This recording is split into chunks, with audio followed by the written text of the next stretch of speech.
خالق کا پیغام، انسان کے نام، پرانی مضامین کا خلاصہ، روزانہ ایک پارہ، محترم پروفیسر ڈاکٹر محمد الیاس فیصل کے ساتھ۔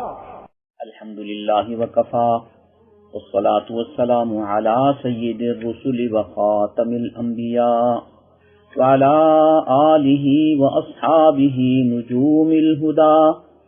رب اشرح لی صدری ویسر لی امری واحلل عقدۃ من لسانی یفقہوا قولی۔ انشاءاللہ آج ہم 10ویں پارے کا خلاصہ پیش کریں گے، جس کا آغاز سورہ انفال کی آیت نمبر 41 سے ہو رہا ہے۔ اس آیت میں اللہ رب العزت نے مال غنیمت کی تقسیم کا طریقہ کار بتایا ہے۔ مال غنیمت وہ مال ہوتا ہے جو اسلامی جہاد کے نتیجے میں مسلمانوں کے ہاتھ لگتا ہے۔ اس میں سے 5واں حصہ اللہ کے لیے ہے۔ جو حصہ اللہ کے لیے ہے اس کے مستحقین غریب، یتیم، مسکین اور مسافر لوگ ہیں۔ نبی اکرم صلی اللہ علیہ وسلم کی حیات طیبہ میں یہ 5واں حصہ آپ کے تصرف میں ہوتا تھا، جس سے نبی اکرم صلی اللہ علیہ وسلم اپنے رشتہ داروں، یتیم، مسکین، مسافر، دیگر مستحقین میں تقسیم فرما دیا کرتے تھے۔ نبی اکرم صلی اللہ علیہ وسلم کے اس دنیا سے جانے کے بعد یہ 5واں حصہ بیت المال میں جمع ہوتا ہے اور وہاں سے انہی مستحقین میں تقسیم ہوتا ہے۔ آیت نمبر 45 سے 47 تک اللہ تعالیٰ نے کچھ آداب جہاد بیان فرمائے ہیں، جن کو پیش نظر رکھنا کامیابی و کامرانی کا زینہ ہے، دنیا میں بھی اور آخرت میں بھی۔ پہلا ادب یہ سکھایا گیا کہ جہاد میں ثابت قدمی کا معاملہ رکھو اور ڈٹ کر لڑو، آگے بڑھو، پسپائی اختیار نہ کرو۔ نمبر 2، اس دوران یاد الہی میں مصروف رہو۔ ہر وقت یہ بات تمہارے پیش نظر رہے کہ ہم کس ذات کو راضی کرنے کے لیے یہ جہاد کر رہے ہیں اور اسلام کی سربلندی کے لیے جہاد کر رہے ہیں۔ یہ فکر، یہ ہدف، یہ ٹارگٹ آپ کے سامنے ہو۔ نمبر 3، اس دوران اللہ اور اللہ کے رسول صلی اللہ علیہ وسلم کے بتائے ہوئے احکام کی پاسداری کرو۔ نمبر 4، ویسے تو جھگڑا کرنا ہر وقت منع ہے، لیکن جہاد کے دوران خاص طور پہ آپس کے اختلاف اور جھگڑا کرنے سے منع فرمایا گیا ہے، اس سے تمہاری قوت ضائع ہوتی ہے۔ نمبر 5، اگر جہاد میں کوئی مشکل مرحلہ آ جائے تو تمہیں صبر کرنا ہوگا۔ نمبر 6، اس وقت تم اسلحے سے لیس ہو، تم نے ہو سکتا ہے جہادی لباس بھی کچھ پہنا ہوا ہو، تو اس وجہ سے اکڑ کر نہ چلو، تکبر نہ کرو کہ تم بڑے قوی ہو۔ تکبر صرف اللہ کو زیب دیتا ہے، اس کے علاوہ کسی کے لیے تکبر جائز نہیں ہے۔ 7ویں نمبر پہ اللہ فرماتے ہیں کہ اگر تم نے اس جہاد کا ثواب اللہ سے لینا ہے تو پھر ریاکاری سے بچو۔ اللہ تعالی ہم سب کو ان آداب کی پاسداری کی توفیق عطا فرمائے۔ آیت نمبر 48 میں اللہ رب العزت نے ایک اہم حقیقت کی طرف ہمیں متوجہ فرمایا ہے کہ جب غزوہ بدر کے لیے نبی اکرم صلی اللہ علیہ وسلم روانہ ہوئے، کفار بھی مکہ مکرمہ سے جنگ کے لیے روانہ ہوئے، تو اس دوران شیطان انسان کی شکل میں ان کے سامنے آیا اور قبیلہ بنو کنانہ کے سردار سراقہ بن مالک کی شکل میں نمودار ہوا اور کفار مکہ کو یقین دلایا کہ میں اور میرا قبیلہ تمہارے ساتھ ہیں اور ہم تمہارے ساتھ مل کر مسلمانوں کے خلاف جنگ لڑیں گے۔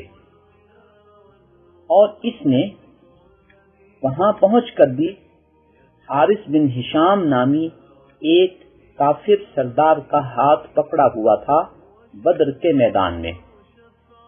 اللہ تعالیٰ ارشاد فرماتے ہیں فَلَمَّا تَرَاءَتِ الْفِئَتَانِ نَكَصَ عَلَى عَقِبَيْهِ، جب دونوں گروہوں نے ایک دوسرے کو دیکھا تو شیطان پس منظر میں چلا گیا اور وہاں سے بھاگ گیا۔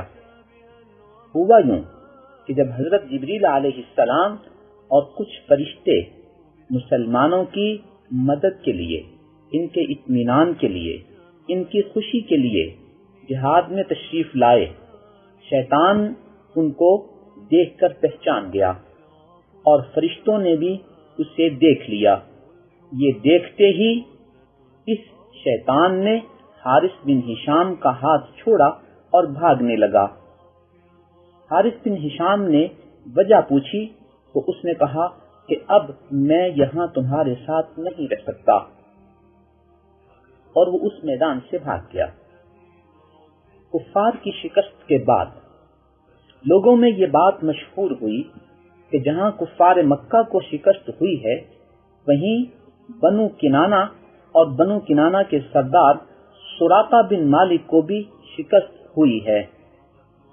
جب یہ بات بنو کنانہ کے سردار سراقہ بن مالک تک پہنچی تو وہ حیران ہوا۔ اس نے کہا میں تو تمہارے اس لڑائی کے پروگرام میں شریک ہی نہیں تھا۔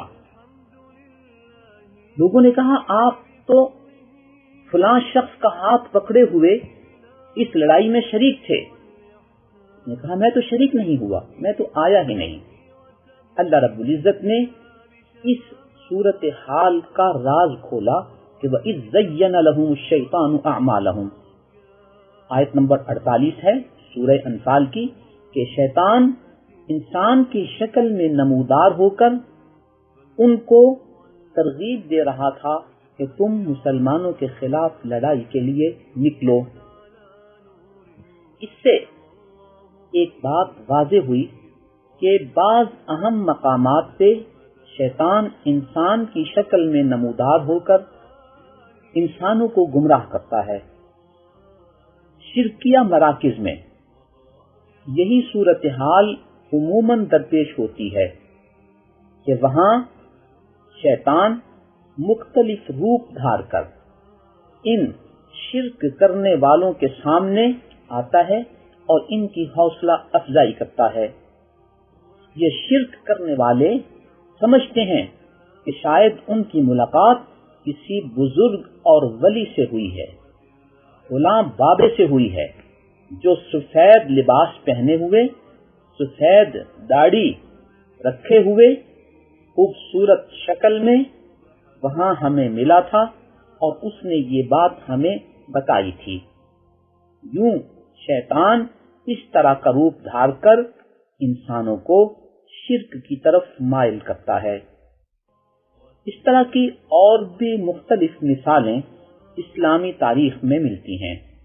لہذا ہمیں جب اللہ نے دو معیار بتا دیے، توحید اور شرک، اگر کوئی شخص اچھا روپ دھار کر توحید کی تعلیم دیتا ہے تو وہ اللہ کا ولی ہے، اور اگر کوئی شخص ولیوں والا روپ دھار کر شرک کی تعلیم دے رہا ہے تو وہ انسانوں میں سے شیطان ہے یا شیطان نما انسان ہے، اور شیطان انسان کے روپ میں آیا ہے۔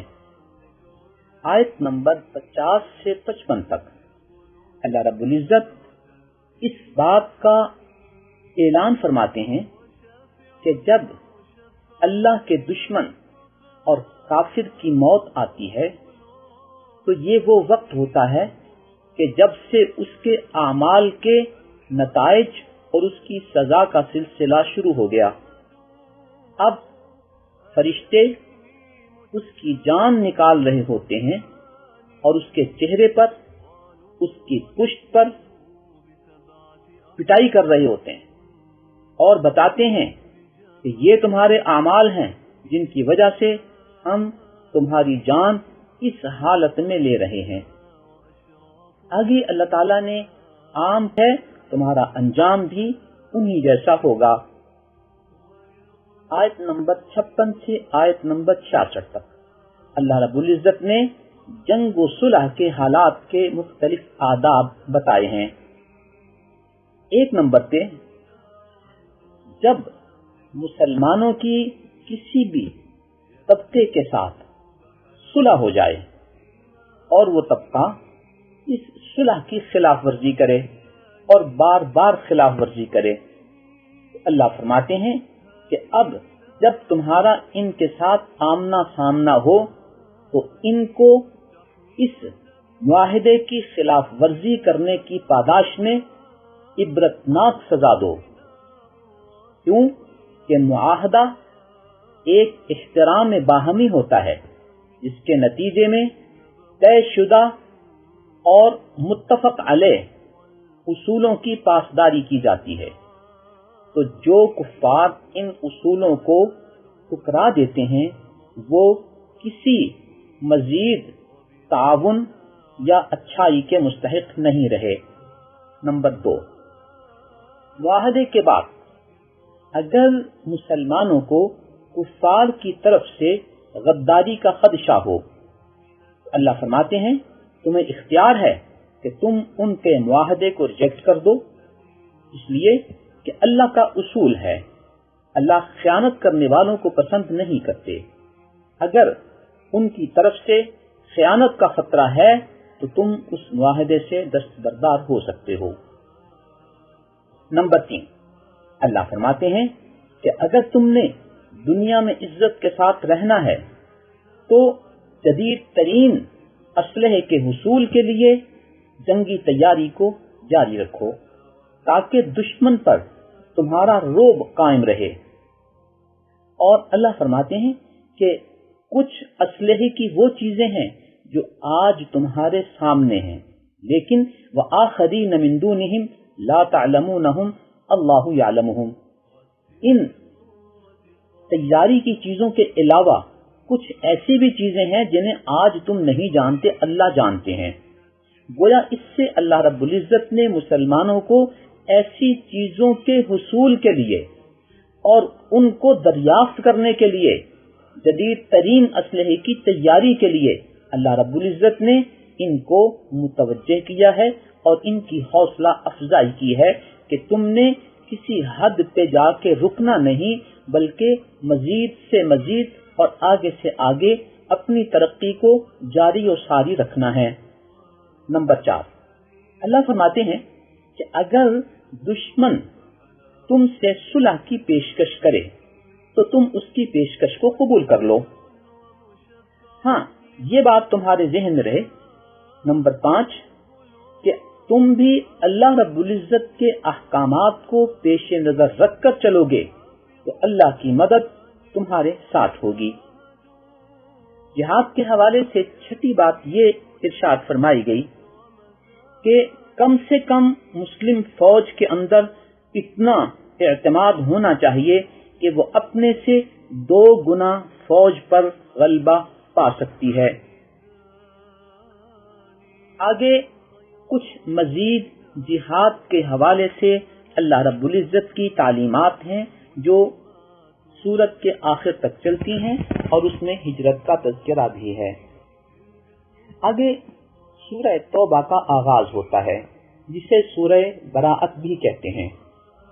یہاں عام طور پر یہ بات سمجھنے کی ہے کہ اس سورت کے شروع میں بسم اللہ نہیں لکھی گئی، جبکہ قرآن کریم کی بقیہ تمام سورتوں میں بسم اللہ الرحمن الرحیم ہر سورت کے آغاز میں لکھی جاتی ہے۔ اس کا پس منظر یہ ہے کہ سورہ توبہ مدینہ منورہ میں ان صورتوں میں سے تھی جو نبی اکرم صلی اللہ علیہ وسلم کے آخری ایام میں نازل ہوئیں۔ اس کا مضمون سورہ انفال سے ملتا جلتا ہے۔ نبی اکرم صلی اللہ علیہ وسلم سے ہر آیت، ہر سورت کے بارے میں تعلیمات اس قدر واضح طور پر صحابہ کرام کے پاس موجود و محفوظ تھی کہ اسی ترتیب کے مطابق ہر چیز اسی جگہ لکھی اور پڑھی جاتی تھی. لیکن سورہ توبہ ایک مستقل سورت ہے یا سورہ انفال کا حصہ ہے، اس حوالے سے کوئی واضح صراحت صحابہ کے پاس نہیں تھی، لہذا اس سورت کو سورہ انفال کے بعد رکھ دیا گیا. لیکن مستقل سورت کی صراحت نہ ہونے کی وجہ سے اس کے شروع میں بسم اللہ نہیں لکھی گئی. اب اگر کوئی شخص سورہ انفال کے بعد اپنی تلاوت کو جاری رکھتا ہے تو اس سورہ توبہ یا سورہ براءت کے شروع میں بسم اللہ الرحمن الرحیم نہیں پڑھے گا. لیکن اگر کوئی شخص اپنی تلاوت کا آغاز ہی سورہ توبہ یا سورہ براءت سے کرتا ہے تو وہ پہلے اعوذ باللہ من الشیطان الرجیم پڑھے گا. اس کے بعد بسم اللہ پڑھنے یا نہ پڑھنے کا اسے اختیار ہے. سورت کے آغاز کے حوالے سے اس پر بسم اللہ پڑھنا لازم نہیں ہے. آگے اس سورت میں جہاد کے حوالے سے اور مسلمانوں اور کافروں کے مابین کچھ معاہدوں کے حوالے سے اللہ رب العزت نے کچھ باتیں ارشاد فرمائی ہیں. سن 8 ہجری میں فتح مکہ ہوا اور مسلمانوں کو مکہ مکرمہ کی حکومت حاصل ہو گئی اور قریش اور کفار مکہ پر غلبہ عطا ہو گیا. اس دوران مسلمانوں کے اور کفار مکہ کے کچھ ڈائریکٹ معاہدے تھے اور کچھ دیگر قبائل کے ذریعے تھے. کفار مکہ نے ان معاہدوں میں سے ایک معاہدے کی خلاف ورزی کی جس کی مدت ابھی باقی تھی. نبی اکرم صلی اللہ علیہ وسلم پر یہ سورہ براءت نازل ہوئی. اللہ رب العزت نے یہ اعلان فرمایا کہ چونکہ کفار مکہ نے اپنے معاہدے کی خلاف ورزی کی ہے لہذا اللہ اور اللہ کے رسول صلی اللہ علیہ وسلم کی طرف سے جو معاہدے ان کے ساتھ تھے ان سے براءت کا اعلان کیا جاتا ہے. اسی لیے سن 9 ہجری میں نبی اکرم صلی اللہ علیہ وسلم نے حج کے موقع پر مسلمانوں کو جب مکہ مکرمہ روانہ کیا تو سیدنا ابوبکر صدیق رضی اللہ تعالی عنہ اور پھر سیدنا علی رضی اللہ تعالی عنہ کو یہ پیغام دے کر بھیجا کہ آپ نے ان مقامات پر جہاں سب جمع ہوتے ہیں یہ سورہ براءت کی آیات پڑھ کر سنانی ہے کہ اب ہمارا تمہارا معاہدہ ختم ہو گیا کیونکہ تم نے معاہدے کی خلاف ورزی کی ہے. نیز کیونکہ اب مکے کا نظام مسلمانوں کے پاس ہے لہذا ان کو بتا دینا کہ آئندہ بیت اللہ شریف کا طواف کوئی بھی مشرک ننگے حالت میں نہیں کر پائے گا، اسے اس کی اجازت نہیں ہوگی. آگے آیت نمبر 17 میں اللہ رب العزت نے دینی خدمات سر انجام دینے کے حوالے سے کچھ اہم باتیں ہمیں بتائی ہیں. بعض مشرکین مکہ اس بات پر فخر کرتے تھے کہ بے شک ہم نے اسلام قبول نہیں کیا لیکن ہم بیت اللہ شریف کی خدمت کرتے ہیں، حجاج کو پانی پلاتے ہیں اور مسجد کی دیکھ بھال کرتے ہیں. اللہ رب العزت نے ارشاد فرمایا کہ ایک طرف شرک ہو اور شرک کے ساتھ اگر بیت اللہ اور مسجد حرام کی بھی خدمت سر انجام دی جا رہی ہوگی تو اللہ فرماتے ہیں ایسے لوگوں کے اعمال اللہ کے ہاں ضائع ہیں اور ان کی کوئی قیمت نہیں ہے. گویا پوری زمین پر سب سے افضل گھر بیت اللہ ہے اور اس کی خدمت تمام مساجد کی خدمت سے افضل ہے. لیکن اگر یہ خدمت کرنے والے شرک میں مبتلا ہوں تو اللہ فرماتے ہیں کہ ان کی یہ خدمت اللہ کے ہاں کوئی کو بھی قبول فرمائیں گے اور انہیں جنت عطا فرمائیں گے. گویا اصل چیز توحید ہے، جس کی موجودگی میں یہ اعمال قابل قبول ہوں گے، اور شرک کے ساتھ بیت اللہ کی خدمت، مسجد حرام کی خدمت بھی قابل قبول نہیں ہے اللہ رب العزت کے ہاں۔ آیت نمبر 23 اور 24 میں اللہ رب العزت نے کچھ چیزوں کا ذکر کیا ہے، اور ذکر کر کے کہا ہے کہ اب تم اپنا امتحان لو۔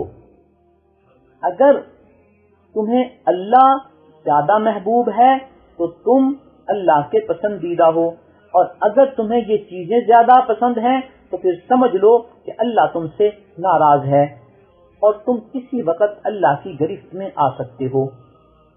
وہ چیزیں کون سی ہیں؟ عام طور پر انسان کو دنیا میں جن چیزوں سے محبت ہوتی ہے، اللہ نے وہ 8 چیزیں گنوائی ہیں۔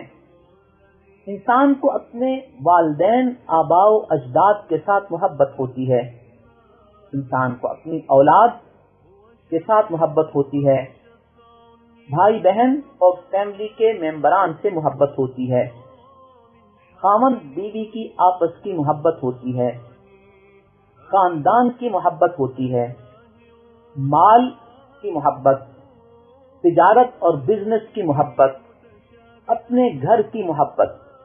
اللہ فرماتے ہیں ان تمام چیزوں کو ایک طرف رکھو، اور تمہارے دلوں میں اللہ کی محبت ان تمام چیزوں سے زیادہ ہونی چاہیے۔ اگر ایسا نہیں ہے تو پھر تم اس انتظار میں رہو کہ کسی وقت بھی اللہ کی ناراضگی کے اثرات اور اللہ کی پکڑ تمہارے اوپر آ سکتی ہے۔ اس صورتحال کا ایک معیار بھی بتایا کہ اگر ایک طرف تمہارے یہ رشتے ہوں اور ایک طرف اللہ کا پیغام ہو، یہ رشتے تمہیں کہیں کہ اللہ کا پیغام چھوڑ دو، اگر تم چھوڑ دو گے تو اس کا مطلب کہ تمہیں ان چیزوں سے زیادہ محبت ہے، اللہ سے محبت نہیں ہے۔ اور اگر ان رشتوں کے کہنے کے باوجود تم اللہ کی بات کو اپنائے رکھو، اس پر عمل کرو، تو اس کا واضح مطلب یہ ہوگا کہ تمہاری عملی زندگی میں اللہ کی محبت غالب ہے اور ان چیزوں کی محبت مغلوب ہے۔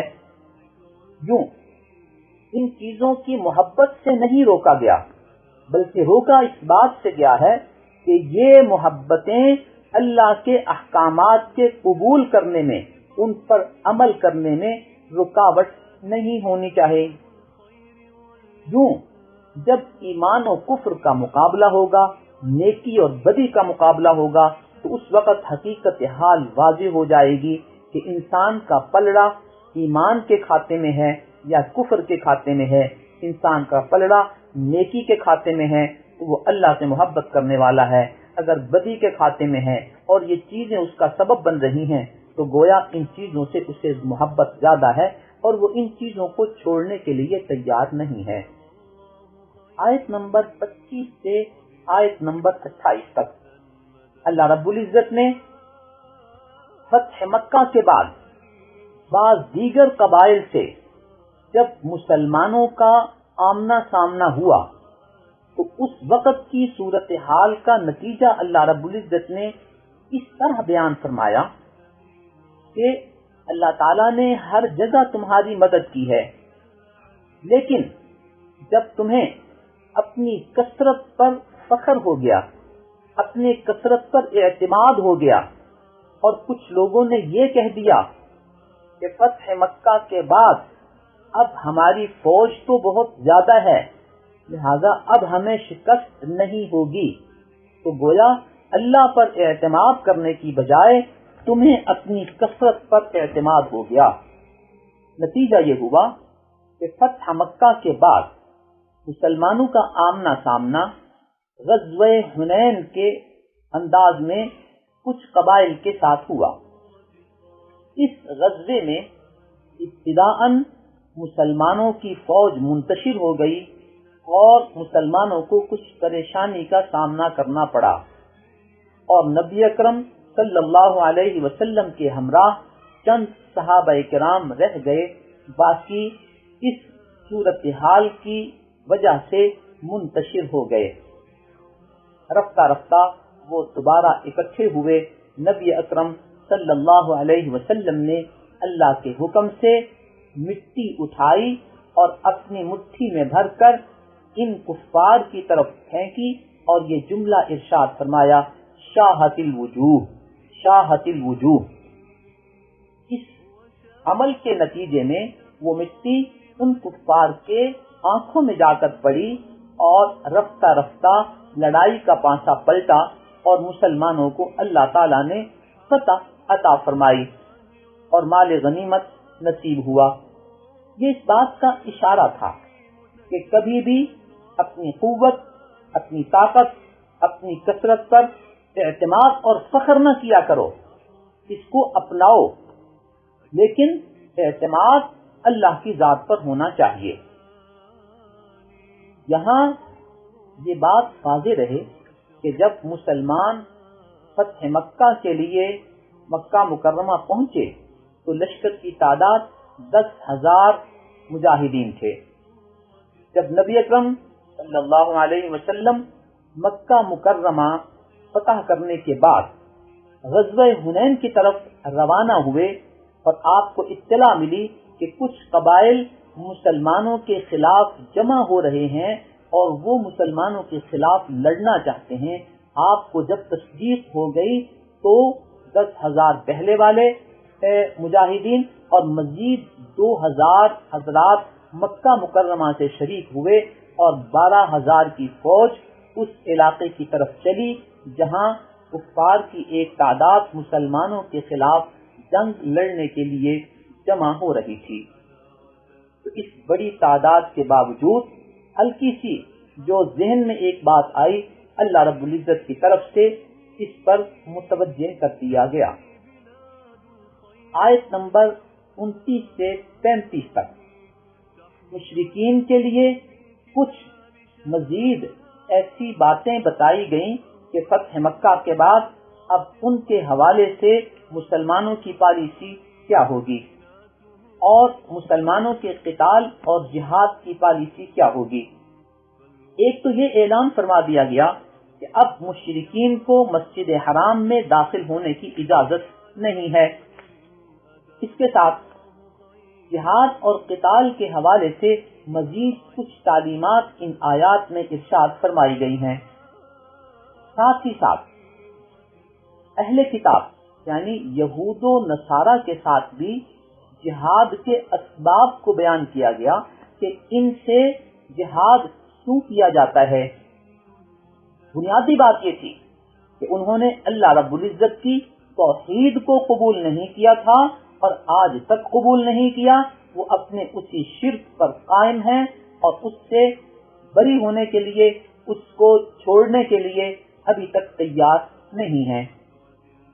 ان کے شرک کا ایک پہلو یہ تھا کہ اللہ رب العزت نے ان آیات میں بیان فرمایا کہ یہودیوں نے ایک نبی حضرت عزیر علیہ السلام کے بارے میں یہ کہا کہ حضرت عزیر اللہ کے بیٹے ہیں، جبکہ عیسائیوں نے حضرت عیسیٰ علیہ السلام کو اللہ کا بیٹا ٹھہرایا۔ یہ ان کا شرک تھا۔ سورہ طٰہٰ کی آیت نمبر 88 سے آیت نمبر 93 تک اللہ رب العزت نے اس شرک پر جس ناراضگی کا اظہار فرمایا ہے وہ پڑھنا سننا ہمارے لیے ضروری ہے۔ اللہ ارشاد فرماتے ہیں وَقَالُوا اتَّخَذَ الرَّحْمَنُ وَلَدًا، ان لوگوں نے یہ کہا کہ اللہ کا بیٹا ہے۔ لَقَدْ جِئْتُمْ شَيْئًا إِدًّا، تم نے ایک من گھڑت بات گھڑی ہے۔ تَكَادُ السَّمَاوَاتُ يَتَفَطَّرْنَ مِنْهُ، یہ اتنی خطرناک بات ہے کہ قریب ہے کہ آسمان پھٹ جائیں۔ وَتَنشَقُّ الْأَرْضُ، زمین شق ہو جائے۔ وَتَخِرُّ الْجِبَالُ هَدًّا، پہاڑ ریزہ ریزہ ہو جائیں۔ أَن دَعُوا لِلرَّحْمَنِ وَلَدًا، کہ انہوں نے اللہ رب العزت کے لیے ایک بیٹے کا عقیدہ اختیار کیا ہے۔ وَمَا يَنبَغِي لِلرَّحْمَنِ أَن يَتَّخِذَ وَلَدًا، اللہ کا کوئی بیٹا نہیں ہے۔ آگے اللہ فرماتے ہیں کہ جن کو یہ بیٹا بنا کے اللہ کی طرف منسوب کرنا چاہتے ہیں، ان کل من فی السماوات والارض الا آتی الرحمن، آگے فرماتے ہیں عبدا، کہ یہ جتنے بھی زمین و آسمان میں لوگ موجود ہیں، وہ نبی ہوں، امتی ہوں، کوئی بھی ہوں، وہ جب اللہ کے سامنے آئیں گے تو عبدا، اللہ کے بندے بن کر آئیں گے۔ جو اللہ کا بندہ ہوتا ہے وہ اللہ کا بیٹا نہیں ہوتا۔ اسی لیے ہم بھی جب کلمہ شہادت پڑھتے ہیں تو اس میں اس بات کی گواہی دیتے ہیں، اشہد ان لا الہ الا اللہ و اشہد ان محمدن عبدہ و رسولہ، کہ محمد صلی اللہ علیہ وسلم اللہ کے بندے ہیں، اللہ کے رسول ہیں۔ آگے اللہ رب العزت نے اس بات کا اظہار کیا کہ انہوں نے شرک کیا ہے، جبکہ انہیں حکم یہ دیا گیا تھا کہ لیعبدوا الہا واحدا، ایک اللہ اور ایک معبود کی عبادت کرنی ہے، لا الہ الا ہو، کوئی معبود نہیں مگر وہی، سبحانہ عما یشرکون، وہ ذات شریکوں سے پاک ہے اور ان شریکوں سے جسے یہ اللہ کے ساتھ شریک ٹھہراتے ہیں۔ اللہ رب العزت نے یہاں ایک بیماری اور ایک مرض کی نشاندہی کی کہ یہ لوگ اس شرکیہ عقیدے پر کیوں آئے، اور انہوں نے اللہ کی طرف حضرت عزیر اور حضرت مسیح کو بیٹا بنا کر منسوب کیوں کیا۔ ان آیات میں احبار و رہبان کو رب کا درجہ دینے کا ذکر کیا گیا ہے۔ حضرت عدی بن حاتم جو مشہور سخی حاتم تائی کے بیٹے تھے اور نصرانیت کو چھوڑ کر اسلام قبول کر کے نبی اکرم صلی اللہ علیہ وسلم کی غلامی میں آئے تھے، انہوں نے پوچھا یا رسول اللہ صلی اللہ علیہ وسلم، ہم اپنے احبار و رہبان کو رب تو نہیں سمجھتے تھے۔ آپ نے پوچھا کیا تم نے ان کو حلال و حرام کا اختیار نہیں دیا ہوا تھا؟ انہوں نے عرض کیا جی یہ تو اختیار دیا تھا ہم نے ان کو۔ فرمایا کہ یہی وہ اختیار ہے جو اللہ کے پاس تھا اور تم نے وہ اختیار اپنے احبار و رہبان کو دے کر انہیں رب تسلیم کر لیا۔ آگے اس بات کا ذکر ہے کہ یہ جن احبار و رہبان کے کہنے پر شرک کرتے ہیں، بنیادی طور پر ان کے یہ علماء اپنے مال کے لالچ میں اس طرح کے من گھڑت عقائد گھڑ کر ان سے مال بٹورتے ہیں۔ گویا بنیادی طور پر یہ ان کا دھندا ہے، مال بٹورنے کا سلسلہ ہے، جس کی قربانی یہ غریب لوگ دیتے ہیں اور ان کے کہنے پر غلط عقائد اختیار کرتے ہیں۔ اسی آیت نمبر 34 اور 35 میں مال و دولت جمع کرنا، سونا چاندی جمع کرنا اور اس کا حق ادا نہ کرنا، ان کے بارے میں سخت سزا کا اعلان کیا گیا ہے۔ جو لوگ سونا چاندی جمع کرتے ہیں اس کو اللہ کے راستے میں خرچ نہیں کرتے، یعنی اس کے حقوق ادا نہیں کرتے، جو ان پر فرض صدقات ہیں یعنی زکوٰۃ ہے وہ ادا نہیں کرتے، تو یہ سونا چاندی ان کے لیے قیامت کے دن وبال بنے گا۔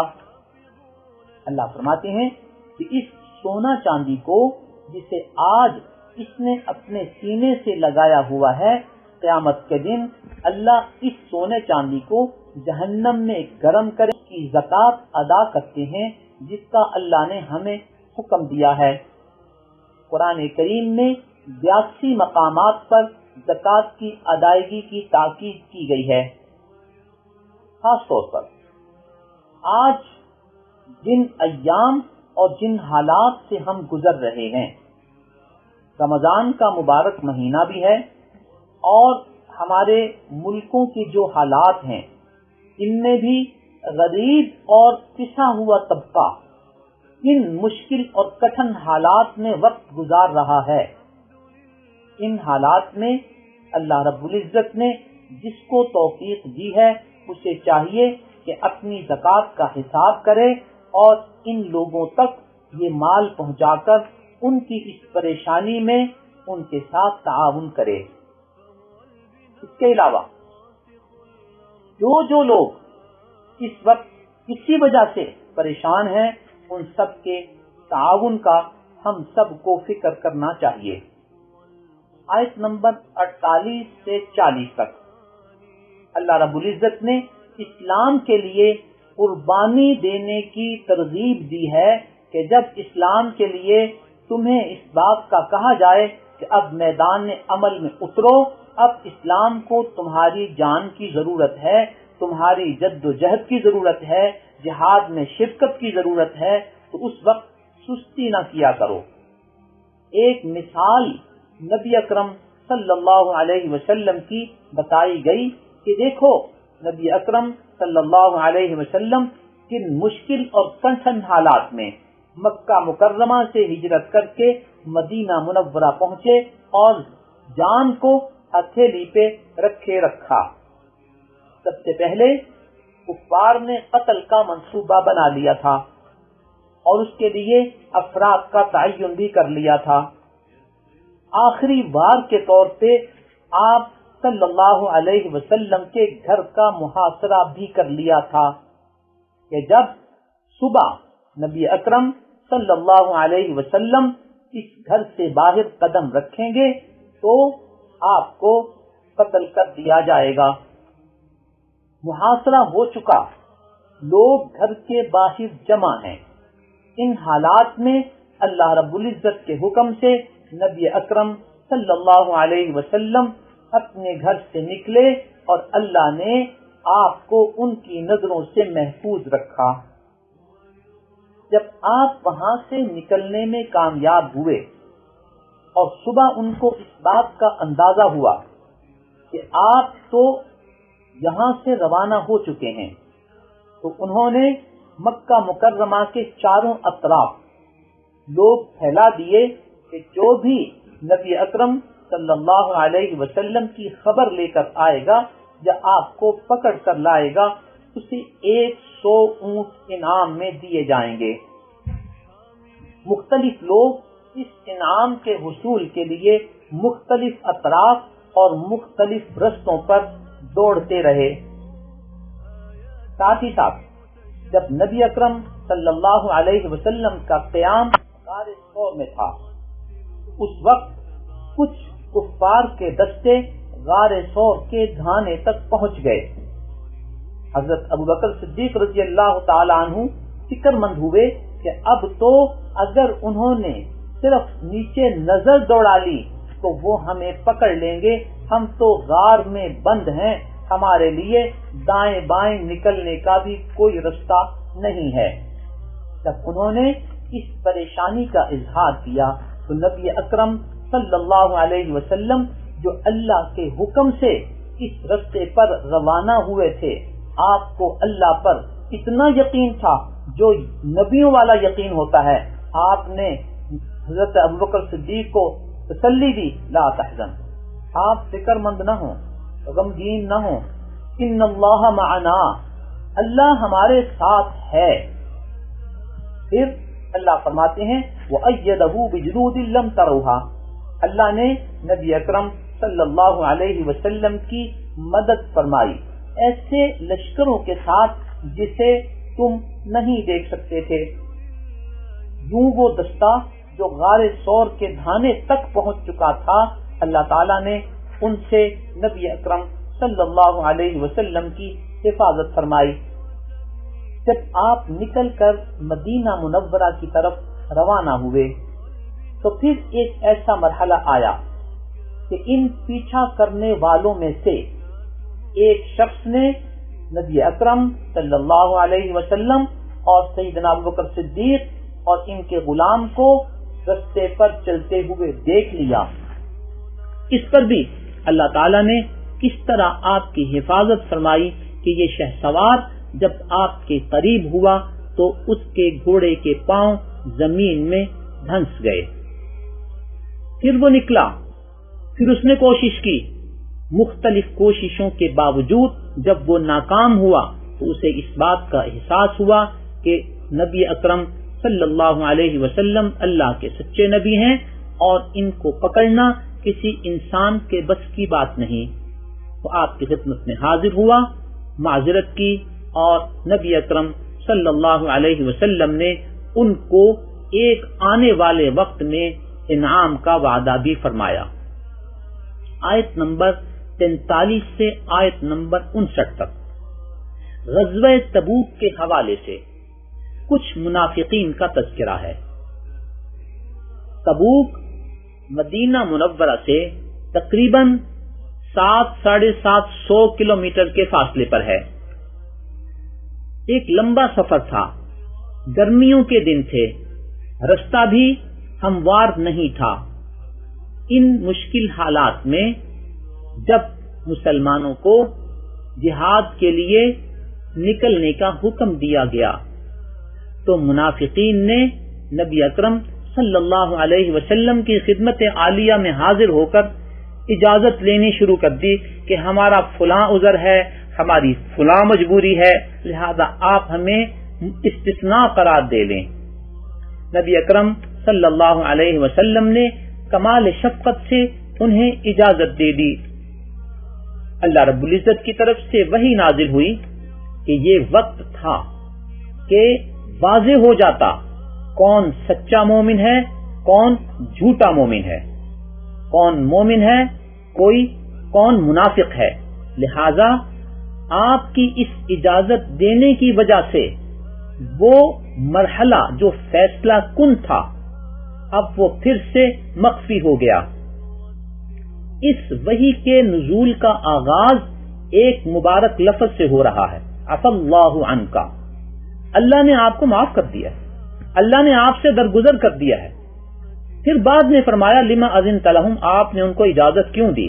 حتی یتبین لک الذین صدقوا وتعلم الکاذبین، یہاں تک کہ سچے اور جھوٹے لوگ کھل کر واضح ہو کر سامنے آ جاتے.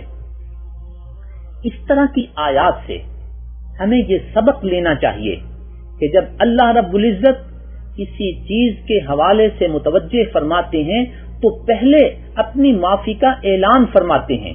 جب آپ نے معافی کا اعلان فرما دیا تو آج کسی مستشرق کو، کسی ملحد کو نبی اکرم صلی اللہ علیہ وسلم تک کسی انداز میں لب کشائی کی جرأت نہیں ہو سکتی. آگے اللہ فرماتے ہیں کہ یہ منافقین جو آج آپ سے اجازت لے رہے تھے، اگر کوئی وقتی تقاضے ہوتے تو انہوں نے اس سے پہلے کوئی تیاری تو کی ہوتی. جب وہ بھی نہیں کی تو اس کا مطلب ہے وہ پہلے سے ہی اپنے دل میں کھوٹ رکھے ہوئے تھے. ساتھ ہی ساتھ ان کی نفسیات اور مسلمانوں کی نفسیات کی بھی نشاندہی کر دی کہ اگر یہ مسلمانوں کے ساتھ غزوے میں نکلتے تو یہ ایسی باتیں کرتے جس سے مجاہدین کے حوصلے پست ہوتے. نیز یہ رستے میں جاسوسی کرتے کہ مجاہد بن کر نہ جاتے، جاسوس بن کر جاتے. اس لیے کہ ان کا مزاج یہ ہے ان تصبک حسنۃ تسؤہم، اگر آپ کو اللہ تعالیٰ کوئی اچھائی عطا فرماتے ہیں تو یہ ان کو بری لگتی ہے. وَإِن تُصِبْكَ مُصِيبَةٌ، اور اگر آپ کو کوئی مصیبت یا تکلیف پہنچتی ہے تو بڑے خوش ہوتے ہیں، کہتے ہیں قد اخذنا امرنا من قبل، ہم نے تو اپنا انتظام پہلے ہی کر لیا تھا کہ ہم ان کے ساتھ نہیں گئے. اللہ فرماتے ہیں کہ تم مسلمانوں کی اچھائی یا مسلمانوں کی کسی تکلیف کا یہ معیار بناتے ہو. اللہ کے ہاں ان کا معیار یہ ہے کہ قل، آپ ارشاد فرما دیجئے، هل تربصون بنا الا احدى الحسنيين، تمہیں دو میں سے جو چیز بھی ملے گی وہ اچھی ہی ہوگی. تمہیں فتح ہوگی، تم غازی بن کے آؤ گے، یہ بھی اللہ کے ہاں ایک اچھی چیز ہے. تم شہید بن کر آؤ گے اللہ کے دربار میں تو یہ بھی ایک اچھی چیز ہے. تو مسلمان کے لیے دونوں چیزیں اچھی ہیں. جبکہ ان منافقین و کفار کی صورتحال کیا ہے؟ وَنَحْنُ نَتَرَبَّصُ بِكُمْ أَن يُصِيبَكُمُ اللَّهُ بِعَذَابٍ مِّنْ عِنْدِهِ أَوْ بِأَيْدِينَا، ہم اس انتظار میں ہیں کہ تمہارے ان جرائم کی وجہ سے اللہ تمہیں سزا دیں گے، یا تو اپنے نظام سے یا پھر ہمارے ہاتھوں سے. یعنی تمہارا انجام سوائے تباہی کے اور کچھ نہیں ہے. اسی صورتحال کو آج ہم اپنے معاشرتی حالات میں اگر دیکھتے اور پرکھتے ہیں کہ جب بھی مسلمانوں کے لیے کوئی اچھی خبر ہوتی ہے تو میڈیا کا ایک طبقہ بڑا پریشان نظر آتا ہے، لیکن اگر مسلمانوں کو کوئی پریشانی لاحق ہو جاتی ہے تو وہ بڑے خوش نظر آتے ہیں اور ان کے تبصرے بڑے عجیب ہوتے ہیں۔ یہ بنیادی طور پر نفاق کی نشانی ہے۔ آگے اللہ رب العزت مسلمانوں کو متوجہ فرماتے ہیں کہ یہ لوگ جو دل میں کفر اور زبان پر اسلام کا نعرہ لگا کر مختلف مفادات کماتے ہیں، آج وہ مال و دولت سے لدے پھدے نظر آتے ہیں، لیکن ان کا انجام تباہ کاری ہے، اس لیے کہ یہ جب کفر پر مر کر میرے پاس آئیں گے تو ان کا ٹھکانہ جہنم ہوگا، اس لیے ان کے ظاہری مال و دولت سے فکر مند نہ ہوا کرو۔ آیت نمبر 60 میں ایک اہم ہمیں حکم بتایا جا رہا ہے کہ جو تم زکوٰۃ یا فرض صدقہ ادا کرتے ہو اس کے مستحق کون لوگ ہیں۔ اس میں 8 طرح کے لوگوں کو زکوٰۃ کا مستحق قرار دیا گیا ہے اور واجب صدقات کا مستحق قرار دیا گیا ہے۔ نمبر 1 فقراء، یہ وہ لوگ ہیں جن کے پاس کچھ مال ہے لیکن ایسے نصاب سے کم ہے جس سے ان پر زکوٰۃ آ سکے، ان کو زکوٰۃ دی جا سکتی ہے۔ مساکین، وہ لوگ جن کے پاس کچھ بھی نہیں ہے۔ نمبر 3 وہ لوگ جو زکوٰۃ کی وصولی کے لیے کچھ ذمہ داریاں نبھا رہے ہیں، ان کو ان کی تنخواہ کی مد میں زکوٰۃ دی جا سکتی ہے۔ نمبر 4 کسی نو مسلم کی دل جوئی کے لیے کہ وہ اسلام پر ثابت قدم ہو جائے، اس کو زکوٰۃ دی جا سکتی ہے، چاہے وہ وقتی طور پر مالدار ہی کیوں نہ ہو۔ کسی غلام کو آزاد کرنے کے لیے بھی زکوٰۃ دی جا سکتی ہے۔ مقروض کے قرضے کو ادا کرنے کے لیے اللہ کے رستے میں اور مسافر کو بھی زکوٰۃ ادا کی جا سکتی ہے اگر وہ حالت سفر میں بے بس ہو گیا ہے اور اسے پیسوں کی ضرورت ہے۔ آج رمضان کے ان حالات حاضرہ کی روشنی میں ہمیں اس آیت کی روشنی میں اور اللہ کی اس ترغیب کی روشنی میں اپنا احتساب کرنا ہے اور دیکھنا ہے کہ ہم کہاں کھڑے ہیں، کیا ہم زکوٰۃ ادا کرنے والے ہیں یا نہیں۔ واضح رہے کہ ہمارے کل مال پر جس پر 1 سال گزر چکا ہو 2.5% کے حساب سے زکوٰۃ فرض ہوتی ہے۔ کم سے کم مالیت کسی کے پاس صرف 7.5 تولے سونا ہو یا صرف 52.5 تولے چاندی ہو تو اس پر زکوٰۃ واجب ہوگی۔ اگر دونوں چیزیں مشترک ہوں، کچھ سونا ہو کچھ چاندی ہو، یا کچھ سونا اور کچھ پیسے ہوں نقدی ہو اور ان پر 1 سال گزر چکا ہو تو پھر چاندی کی قیمت لگا کر دیکھا جائے گا اور اس کو صاحب نصاب قرار دیا جائے گا۔ آیت نمبر 61 سے آیت نمبر 70 تک منافقین کے مختلف احوال بیان کیے گئے ہیں کہ یہ جب آپس میں گفتگو کرتے ہیں تو اسلام کے خلاف مختلف انداز سے پروپیگنڈا کر کے خوش ہوتے ہیں۔ جب ان کی گفتگو اوپن ہو جاتی ہے اور دوسروں کو بھی معلوم ہو جاتی ہے تو وہ کہتے ہیں کنا نخوض ونلعب، ہم تو بس مذاق کر رہے تھے۔ اللہ اس رستے کو بند کرتے ہوئے ارشاد فرماتے ہیں قل اباللہ وآیاتہ ورسولہ کنتم تستہزئون، تم اللہ کی آیات اور اللہ کے رسول کے ساتھ مذاق اڑا رہے تھے، ان کے بارے میں باتیں کر کے مذاق کرتے تھے۔ ایسی قطعاً اجازت نہیں ہے۔ یہاں ایک بات ہمیں اصلاح کے لیے اپنے طور پر دیکھنی ہے۔ اگر تو کوئی شخص جان بوجھ کر اللہ کی آیات، اللہ کے رسول کے حضور ان کی خدمت میں ان کے بارے میں مذاق کرتا ہے تو اللہ رب العزت اس سے سخت ناراض ہوتے ہیں۔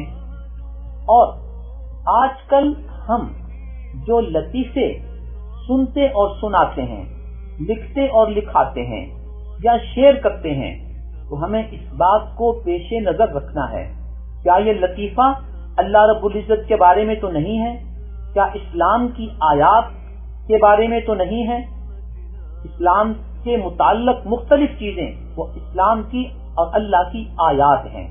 کیا ہمارا یہ لطیفہ نبی اکرم صلی اللہ علیہ وسلم کی ذات سے تو متعلق نہیں ہے؟ اگر خدا نخواستہ ان ہستیوں اور ان آیات سے متعلق ہے تو ہرگز نہ اس لطیفے کو سنانے کی اجازت ہے، نہ اس کو شیئر کرنے کی اجازت ہے، وگرنہ ایسا کرنے والا گناہگار ہوگا۔ منافق کے اندر ایک خوبی یہ ہوتی ہے ان کے انداز پہ، جسے وہ خوبی سمجھتے ہیں کہ وہ برائی پھیلانے کو اور اچھائی کا رستہ روکنے کو اپنے اندر ایک اچھی صفت محسوس کرتے ہیں، جبکہ یہ اللہ رب العزت کے ہاں ایک بہت بڑا جرم ہے۔ اللہ فرماتے ہیں کہ ایسے کرنے والوں کی سزا یہ ہے، نسوا اللہ فنسیہم، انہوں نے اللہ کو بھلا دیا، اللہ نے ان کو چھوڑ دیا۔ ان کے بالمقابل آیت نمبر 71 سے 72 تک مسلمانوں کی کچھ صفات بیان کی گئی ہیں کہ مسلمانوں کی خوبی یہ ہے کہ وہ اچھائی کو پھیلاتے ہیں اور برائی سے روکتے ہیں۔ اللہ ان سے راضی ہوتا ہے، اللہ انعام کے طور پر انہیں جنت عطا فرمائیں گے۔ آیت نمبر 73 میں مزید پھر منافقین کا تذکرہ ہے، ان کی مختلف صفات بیان کر کے اللہ تعالیٰ نے اپنی ناراضگی کا اظہار یوں کیا ہے، اے نبی میں ان سے اتنا ناراض ہوں، استغفر لہم او لا تستغفر لہم ان تستغفر لہم 70 مرۃ فلن یغفر اللہ لہم، آپ ان کے لیے اللہ کے حضور استغفار کریں یا استغفار نہ کریں، اگر آپ 70 دفعہ بھی ان کے لیے استغفار کریں گے تو اللہ ہرگز ان کو معاف نہیں کرے گا، کیونکہ نفاق اتنا بڑا گناہ ہے، اللہ کے ہاں اتنا ناپسندیدہ عمل ہے۔ اللہ نبی اکرم صلی اللہ علیہ وسلم کو بھی یہ بتا رہے ہیں کہ اگر آپ بھی ان کی سفارش کریں گے تو میں ہرگز قبول نہیں کروں گا۔ جہاد میں جانے کے حوالے سے جس طرح منافقین معذرتیں کر رہے تھے، پیچھے ہٹ رہے تھے، اللہ کی ناراضگی ان پر آ رہی تھی، کچھ لوگ پریشان تھے کہ ہم جانا چاہتے ہیں لیکن ہمارے اسباب نہیں ہیں، اللہ تعالیٰ نے ان کو تسلی دی کہ جو لوگ کمزور ہیں، کہ لمبا سفر نہیں کر سکتے، جو بیمار ہیں اور اس حالت میں اتنا لمبا سفر نہیں کر سکتے، جن کے پاس وسائل نہیں ہیں، غربت کی وجہ سے وہ اپنی تیاری نہیں کر پائے، اپنی سواری کا انتظام اور سامان کا انتظام نہیں کر پائے، اللہ تعالیٰ ایسے لوگوں کو معاف فرما دیں گے، کیونکہ ان کے نہ جانے کی جو وجہ ہے وہ حقیقت پر مبنی ہے، کسی جعل سازی پر مبنی نہیں ہے۔ یہ تھا آج 10ویں پارے کا خلاصہ۔ اللہ رب العزت ہمیں قرآن کریم پڑھنے کی، قرآن کریم سمجھنے کی، قرآن کریم پر عمل کرنے کی اور قرآن کریم کی طرف دعوت دینے کی توفیق عطا فرمائے، آمین۔ وآخر دعوانا ان الحمد للہ رب العالمین۔